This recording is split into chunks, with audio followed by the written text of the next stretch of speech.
बिस्मिल्लाहिर्रहमानिर्रहीम अस्सलाम वालेकुम।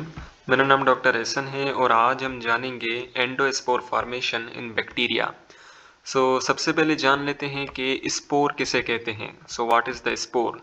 स्पोर बेसिकली जो होता है ना वो एक सेल होता है, ठीक है, जिसके पास सेल मेम्ब्रेन होती है, साइटोप्लाज्म होता है और न्यूक्लियस होता है, ठीक है। लेकिन साइटोप्लाज्म के बाहर भी एक प्रोटेक्टिव लेयर आ जाती है, ठीक है। ये जो मैं बना रहा हूं ना, this is the protective layer, ठीक, this is the protective layer. और स्पोर का जो ये जो साइटोप्लाज्म होता है ना, ये पूरा श्रिंक हो जाता है, ठीक है, यानी कि साइटोप्लाज्म जो है वो बेसिकली खत्म हो जाता है। स्पोर बेसिकली हम कहते हैं कि स्पोर जो है ना ये एक किस्म का सेल है, ठीक है, जिसमें न्यूक्लियस होता है और इसका साइटोप्लाज्म जो है ना वो श्रिंक हो जाता है, खत्म हो जाता है, ठीक है, बिकॉज यहाँ पे डिहाइड्रेशन हो जाती है, ओके। और दूसरी बात ये है कि इसके पास सेल मेम्ब्रेन भी होती है और सेल मेम्ब्रेन के बाहर एक और प्रोटेक्टिव लेयर आ जाती है जो कि इस पूरे सेल को एक्सट्रीम सिचुएशन से बचाती है, ठीक है, हाई टेम्परेचर से, अल्ट्रावायलेट रेडिएशन से बचाती है, ओके। ये जो एंडोस्पोर है ना ये भी एक किस्म का स्पोर है, okay. The bacteria are very adaptive to changing environment, ठीक है। अब बैक्टीरिया जो है ना, अब जैसे जैसे टेम्परेचर जो है वो बेसिकली चेंज होगा तो बैक्टीरिया जो है वो उस हिसाब से अपने अंदर चेंजेस लाएगी ताकि वो सरवाइव कर सके, ठीक है। अब जैसा एनवायरनमेंट होगा, ठीक है, अगर एनवायरनमेंट बहुत गर्म होगा तो बैक्टीरिया अपने आप को उस हिसाब से मॉडिफाई करेगी ताकि वो सरवाइव कर सके। लेकिन अगर माहौल और एनवायरनमेंट जितना ठंडा होगा ना तो बैक्टीरिया भी खुद को उसी हिसाब से मॉडिफाई करेगी ताकि वो ठंडे एनवायरनमेंट में भी बैक्टीरिया रह सके, okay. When habitat conditions become harsh and nutrient are exhausted, the development of endospore is initiated. अब बेसिकली क्या होता है कि जब एनवायरनमेंट जो है वो बहुत ही ज़्यादा हार्श हो जाए, ठीक है, यानी कि न्यूट्रिएंट्स की बहुत ज़्यादा कमी हो जाए, हायर टेम्परेचर हो, अल्ट्रावायलेट रेडिएशन हो, ठीक है, इस कंडीशन में। और दूसरी कंडीशन जब न्यूट्रिएंट्स की कमी हो जाए, ठीक है, और आपको पता है कि बैक्टीरिया को कौन से न्यूट्रिएंट्स की ज़रूरत होती है, कार्बन डाइऑक्साइड की ज़रूरत होती है, ठीक है, पानी की ज़रूरत होती है और सनलाइट की ज़रूरत होती है, ओके। तो जब ये सारी चीज़ें इसको नहीं मिलेंगी ना तो बैक्टीरिया के अंदर एंडोस्पोर की फॉर्मेशन होगी, ठीक है। अब एंडोस्पोर की फॉर्मेशन होती कैसे है वो हम इस वाले पैराग्राफ में पढ़ेंगे, ठीक है। अभी के लिए थोड़ा सा इंट्रोडक्शन पढ़ लेते हैं, okay. It develops inside the bacterial cell, becomes highly resistant from the environmental stresses including higher temperature, ultraviolet radiation, desiccation, chemical change in enzymatic destruction which protect bacterial genetic material। अब basically क्या होता है कि जब भी environmental condition बहुत ही harsh हो जाए, ठीक है, जैसे कि ज़्यादा टेम्परेचर हो जाए, ठीक है ना, अल्ट्रावायलेट रेडिएशन हो जाए, डेजिकेशन यानी कि ड्राई आउट वाली कंडीशन हो जाए, या कोई केमिकल डैमेज यानी कि कोई ऐसे केमिकल्स हो जो कि बैक्टीरिया को डैमेज पहुंचा रहे हों, ठीक है, या तो एंजाइमेटिक डिस्ट्रक्शन हो, कोई बैक्टीरिया के आसपास कोई ऐसे एंजाइम्स है जो कि बैक्टीरिया को डिस्ट्रॉय कर रहे हैं। इस कंडीशन में क्या होता है कि बैक्टीरिया के सेल के अंदर एंडोस्पोर की फॉर्मेशन होती है, ठीक है।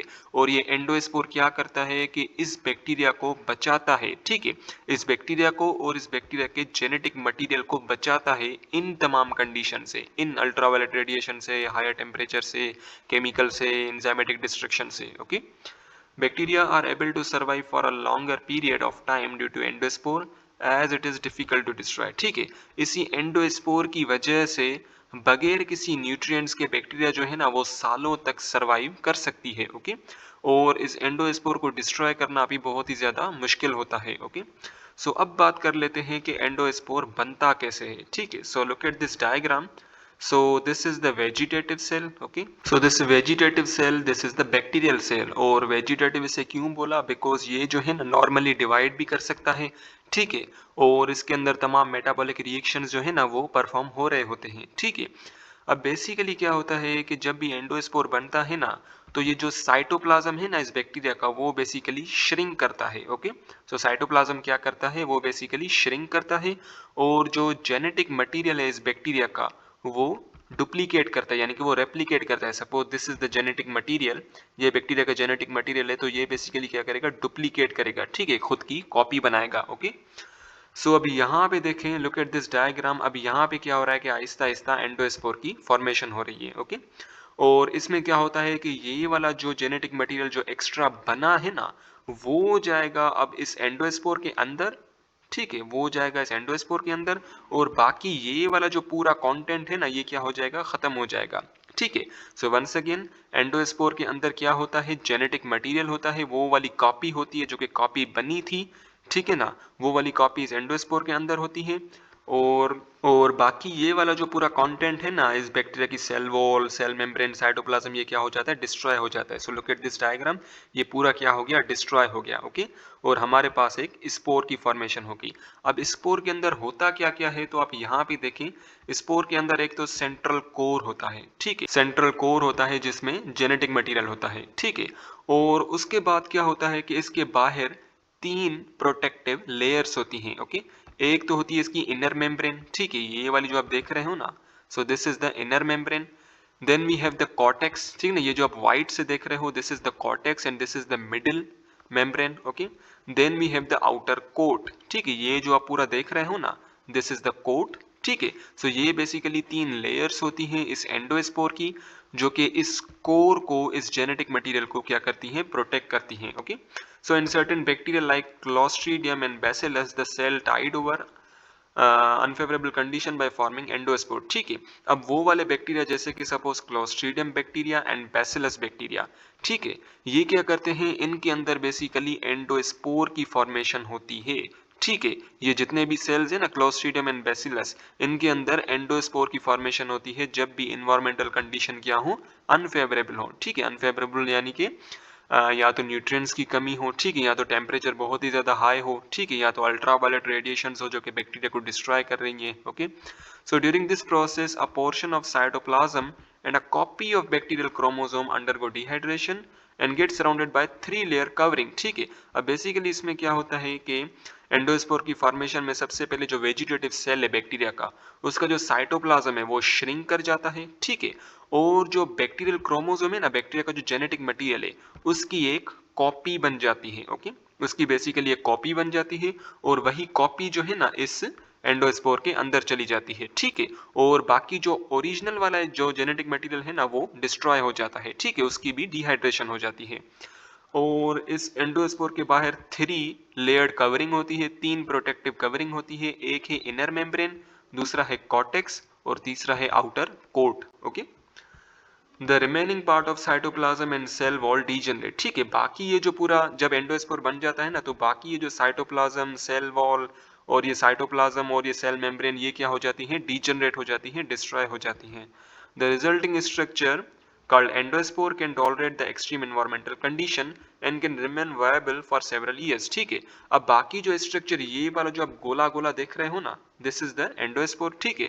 अब इस स्ट्रक्चर को हम कहेंगे एंडोस्पोर, और ये एंडोस्पोर क्या कर सकता है, एक्सट्रीम इन्वायरमेंटल कंडीशन को टॉलरेट कर सकता है, यानी कि हायर टेम्परेचर को और अल्ट्रावायलेट रेडिएशंस को क्या कर सकता है, टॉलरेट कर सकता है, और काफी सालों तक ये सरवाइव कर सकता है बगैर न्यूट्रिएंट्स के। Okay, when the environmental condition becomes suitable, the endospore absorb water, soil and the wall splits, releasing the cell inside।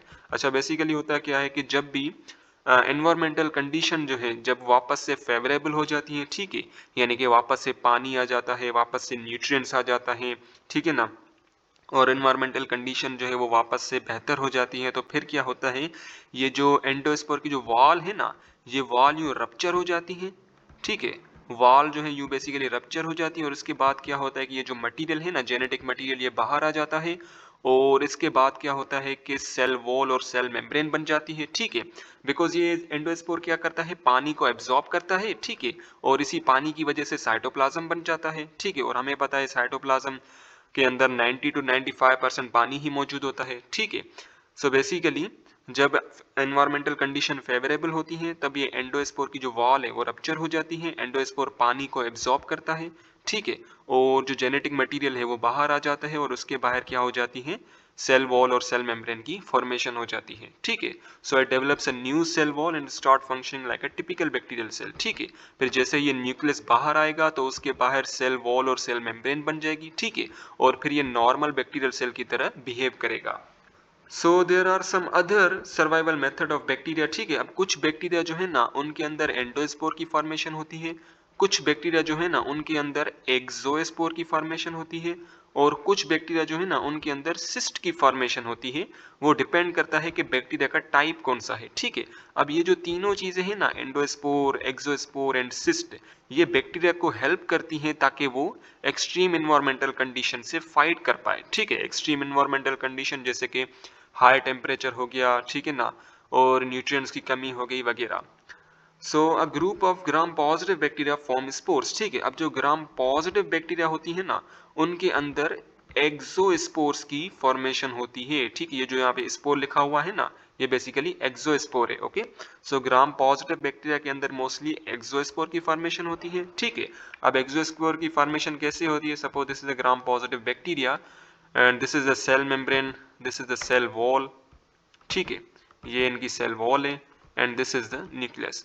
अब बेसिकली क्या होता है कि सबसे पहले इनके साइटोप्लाज्म में काफी सारे फिलामेंट बनते हैं, ठीक है। ये मैं जो रेड से बना रहा हूँ ना, दीज आर द फिलामेंट्स, ठीक है। इनके अंदर काफी सारे फिलामेंट बनते हैं, ठीक। So these are the filaments.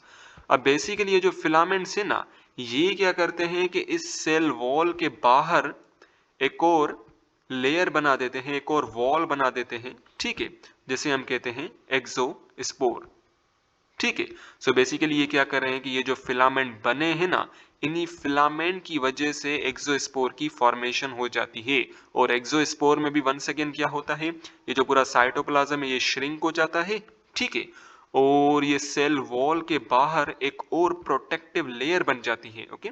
Cell wall के बाहर एक और प्रोटेक्टिव लेयर बन जाती है। अब इस इंटायर स्ट्रक्चर को हम कहेंगे एक्सोस्पोर, ठीक है। देखिए एंडोस्पोर के अंदर, सेल के अंदर एंडोस्पोर बन रहा था, ठीक है। लेकिन एक्सोस्पोर जो है ना, ये बिल्कुल सेल के बाहर बनेगा, ओके। सो ये जो बाहर, ये जो आप प्रोटेक्टिव लेयर देख रहे हो ना, protective layer, so this is entire the formation of exospore, ठीक है। अब इस पूरे सेल को हम कहेंगे एक्सोस्पोर।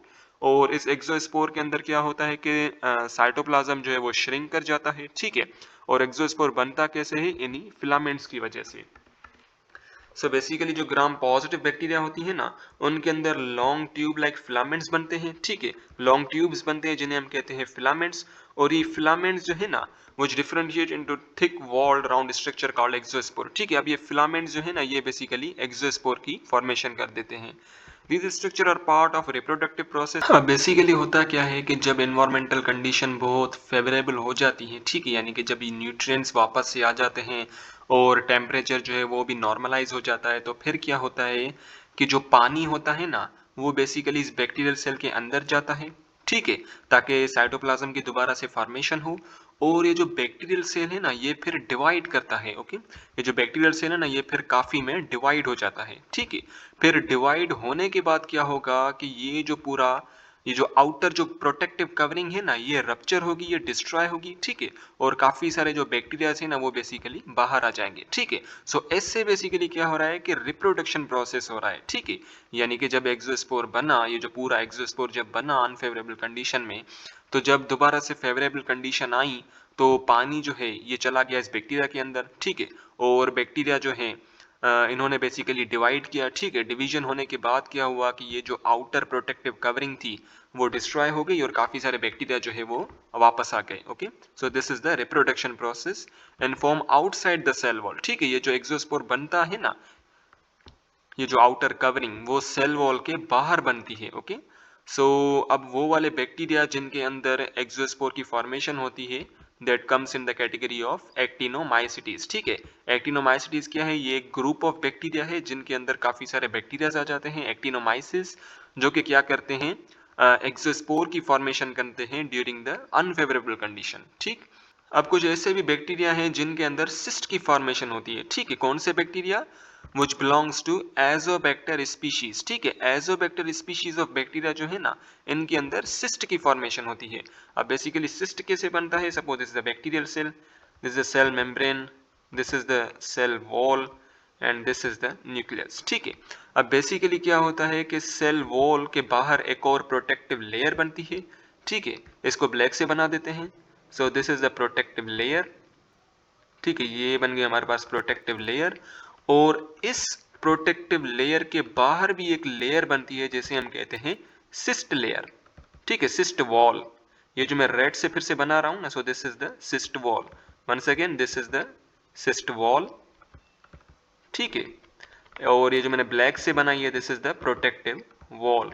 ओके, सो अब इस पूरे स्ट्रक्चर को हम कहेंगे सिस्ट, ठीक है। सो सिस्ट क्या है? These cyst are the dormant cell, ठीक है। डोरमेंट यानी कि स्लीपिंग स्टेज, ठीक है। डोरमेंट यानी कि स्लीपिंग स्टेज। अब बेसिकली जो बैक्टीरिया इस सिस्ट के अंदर मौजूद है ना, ये बेसिकली स्लीपिंग स्टेज में है, ठीक है। क्योंकि इस सिस्ट की वजह से क्या होता है कि इस बैक्टीरिया को प्रोटेक्शन मिलती है, ठीक है। और बैक्टीरिया न्यूट्रिएंट्स के बगैर जो है ना, वो काफी दिनों तक और काफी अरसे तक सरवाइव कर सकता है, ठीक है। और बैक्टीरिया जो है सिस्ट के अंदर स्लीपिंग स्टेज में होता है। Okay, with thick cell wall the cytoplasm contract, ठीक है। और जो साइटोप्लाज्म है इसका वंस अगेन वो सिस्ट की फॉर्मेशन में भी ये क्या हो जाता है? श्रिंक हो जाता है, खत्म हो जाता है, ठीक है। और जो सेल वॉल जो होती है ना, सेल वॉल इस बैक्टीरिया की, वो भी क्या हो जाती है? बहुत ही ज्यादा थिक हो जाती है। Okay, the cyst formation occur by changing cell wall, ठीक है। अब सेल वॉल में कौन सी चेंजेस आएंगी? सेल वॉल जो है ना वो बेसिकली थिक हो जाएगा। Okay, so these bacterial cell become resistant to desiccation and some chemicals, ठीक है ना। अब ये जो सिस्ट है ना, ये सिस्ट बेसिकली रेजिस्टेंट है डेजिकेशन से, ठीक है। यानी कि डेजिकेशन जो कि ड्राई आउट वाली कंडीशन होती है, और जो कुछ केमिकल्स जो कि बैक्टीरिया को नुकसान देते हैं, ये केमिकल्स और डेजिकेशन कंडीशन जो है ना, अब इस सिस्ट को नुकसान नहीं दे पाएगी। ओके, सो यानी कि ये बैक्टीरियल सेल क्या हो गया है? रेजिस्टेंट हो गया है, बच गया है इन्हीं डेजिकेशन कंडीशन से और कुछ केमिकल से, ओके, जो कि इस बैक्टीरिया को नुकसान देते हैं।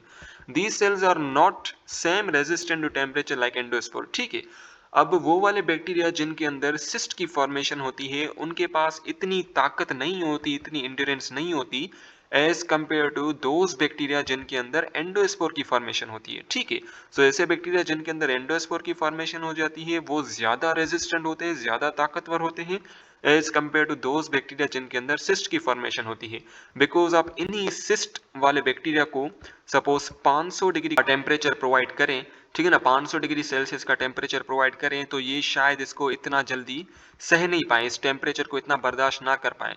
लेकिन ये जो एंडोस्पोर वाले सेल्स है ना, ऐसे बैक्टीरियल सेल जिनके अंदर एंडोस्पोर की फॉर्मेशन हो जाती है, तो उनके अंदर जो है ना, वो बेसिकली इस 500 डिग्री सेल्सियस को इजीली हैंडल कर पाएंगे। ओके,